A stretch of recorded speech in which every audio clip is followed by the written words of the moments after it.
muhaye ikaze nanone kuri Bimutera Live TV. Uyu ni wa mwanya mwiza mumenyereye tubagezaho ibiganiro bitandukanye. Kumwe nanjye Dohote uw'impuhwe. Ngira nti gira ubuzima kandi kwirinda biruta kwivuza. Turakomeje mu byigisho byacu byiza kandi nkomeje kubashima mwese ukuntu mukomeza kwa natwe no kumudushyigikira. Tugiye kwera hamwe ibintu bigera kuri 11 umugore wumye abasha guhora akoresha.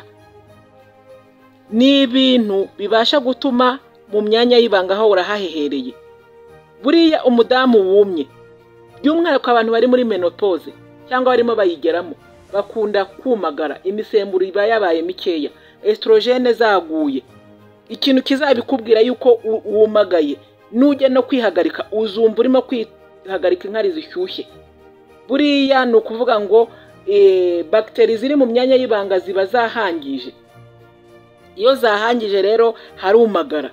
Ikintu cya mbere iyo zirimo zihangiza, ikintu kibikubwira nuko niyo wihagarika inkari ziba zishyushye ukumva urimo urashya, ukumva mbese urimo urabangamiwe cyane.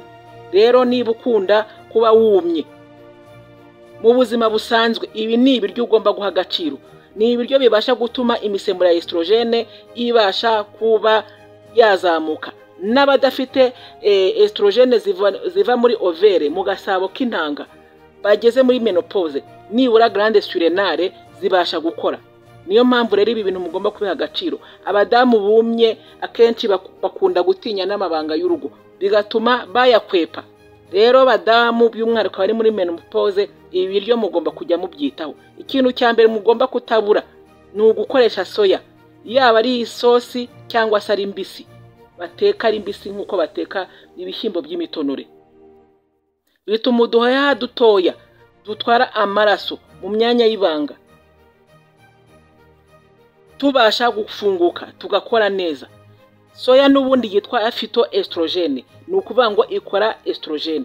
Rero abadamu mutajya mwiteza isosi ya soya cyangwa se amata ya soya cyangwa icyayi cya soya. Iyo mvuze icyayi cya soya ni soya yayinde yakaranzeho gake y'ubundi ukateka mu mata rwose ukanywa. Ni ngombwa yuko ibintu bibiha agaciro. Badamu soya muyishyire ku isonga mu biryo murya. Ikindi kintu cya kabiri ni ubunyobwa bubisi cyangwa se bukaranze cyangwa se butetse mu isupu y'ubunyobwa cyangwa isosi y'ubunyobwa.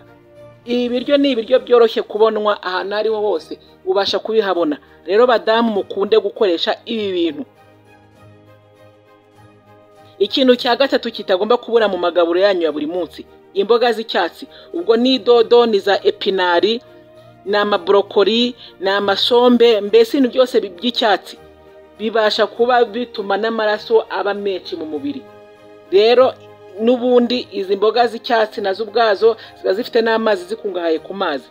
Rero muha agaciro ibi bintu. Ikintu cya kane, ibintu by'ibihaza rwose byinshi cyane mu buryo bwose bushoboka. Imyungu ntikabure, amakokombure, amakurujete, ibintu byose byoroshye. Ubwo ni za watermelon nayo burya ibarwa mu myungu. Ibintu byose bifite amazi mugomba kubiha agaciro. Ikindi kintu cya gatanu, ibitoki.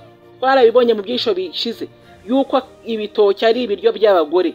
Rero badamu mwitabire ibitoki, mujye mukunda kubikoresha.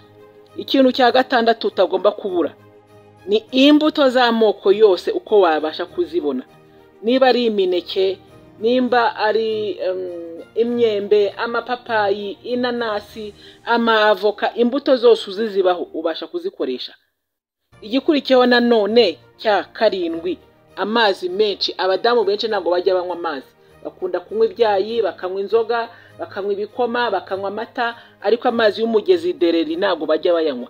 Rero ugomba kunywa amazi nibura makeya ashoboka, ni ibirahuri 8 ku munsi. Ubundi ugomba kunywa amazi nk'uko umubiri wawe yagusaba. Ugomba kunywa amazi menshi ahagije. Ikintu cya 8 nanone rero ni amafi. Abadamu benshi bakunda kurya inyama zisanzwe. Nabagiye inama ngo mujye mukoresha iki? Amafi. Amafi, isambaza, mbese ibintu byose by'amafi. Yaraba ari amafi manini, amatilapia cyangwa amasardine, yaba ari ziriya zo mu bikombe, rwose kuko n'ubundi ntiwaba ubirya buri munsi, aho ugomba kubikoresha. Igikurikiyeho nanone cya 9 ni ugukora siporo. ugakora siporo rwose ikoresha igice cyo hasi, ukoresha igice cyo hasi rwose kuryo biriya bice rwose byo ku myanya y'ibanga byose bihumeka ikagenda neza, ugatranspira ubundi n'ibice byose bigahumeka. Siporo yikoresha ibice byo hasi. Ubwo ndabwira noneho niyo utakora siporo ugakiramo indirimbo ukabyina nyine iki gice cyo hasi, cyangwa se mu kimwe, yaba indirimbo za gakondo cyangwa se indirimbo z'imiziki zisanzwe zituma unyeganyeza igice cyo hasi, ni ikintu cyiza cyane. Ikintu cya 10 noneho ni ibintu byose bya sezame, ni za chia seed, ni ukoresha za amande, za cashews, ibyo byose ni ngombwa ko ubikoresha. Ibi bintu ni ibintu birakora. Abadamu benshi bajye bambwira ko bumagaye, amabanga y'urugo ajya bagora ko barumagara n'ubusanzwe baba bumye. Abangaba baba batandukanye na babandi n'ubundi babera rwose byiza rwose, no mu buzima busanzwe basanzwe bameze neza, ariko wenda mu mabanga y'urugo bakuma vuba, ariko none haba n'abasanzwe bumye ku buryo kinabo ubwabo babyiyumvamo mu myanya y'ibanga hokera. Rero nshuti zanjye, ibi ni ibiryo mugomba guha agaciro, kandi ni mubikoresha muzambwira ugenda wumva hari impinduka rwose, ukumva ufite impinduka, umubiri wawe ukora neza. Rero iyo imisemburo yaguye kizabikumenyesha urumagara. Rero ikintu gituma imisemburo ikorwa neza ni ibiryo nababwiye. Nubwo waba utavuga ngo ugiye gukora ibintu by'amabanga y'urugo, ariko nibura iyo usanzwe uhehereye, umubiri wawe umeze neza, ukarya n'ibindi byatuma amabanga y'urugo akorwa neza, umera neza nyine. Rero abadamu bambwiye ko bafite ibi bibazo byo kumva n'ama infection arabafata kenshi. Umudamu wumye ama infection amufata vuba cyane rwose, kubera yuko amabacteri yose aba yapfuye, ameza arapfakazamwe amabi atuma umwanya w'ibanga yumagara.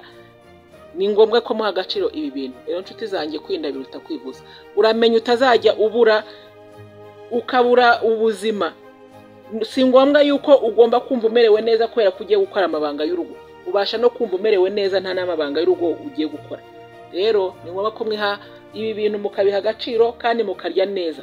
Abantu bavuga ngo ntabwo bavuze ibyo kurya, amadodo murayagira, ibintu byose amayepinari murayabona, amasombe murayakoresha, ibishyimbo by'amasoya muwabasha kubikoresha, amasosi y'amasoya y'ubunyobwa, mbese ibintu nk'ibyo byose nk'uko nabivuze.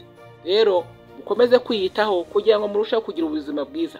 Rero nshuti zanjye, kwirinda biruta kwivuza. Ese hari ikindi kintu ushobora kuba wambwira mu byo ntavuze? Nyakira muri comments. Niyo mushya kwica no kora like, wa subscribe cyangwa sabone, kandi ukomeze gusangiza ibi byigisho inshuti n'abavandimwe. Byagicaho kwana namwe kumwe nawe Dohote w'impuhwe, nawe butaha muri video ikurikira. Bye bye.